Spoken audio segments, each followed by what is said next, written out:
நான் உங்கள் முன்னிலையில் பேசெடுத்துக் கொண்ட விடயம் தைப்பொங்கல். தமிழருக்கு நன்னாளாம் உழவருக்கு பொன்னாளாம் என போற்றப்படும் தைப்பொங்கல் தமிழர்களால் வெகு விமர்சையாக கொண்டாடப்படுகின்றது.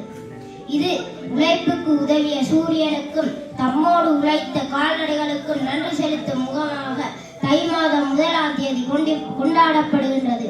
தை பிறந்தால் வழி பிறக்கும் என்ற நம்பிக்கைக்கேற்ப உலகில் உள்ள அனைத்து தமிழர்களால் கொண்டாடப்படும் திருநாளே தைப்பொங்கல் திருநாளாகும்.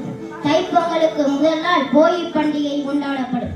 இது பழையன கழிந்து புதியன புகும் நாளாக கொண்டாடப்படுகின்றது. தைப்பொங்கலுக்கு சில நாட்களுக்கு முன்னரே தேவையான பொருட்களை வாங்கிக் கொள்ள வேண்டும்.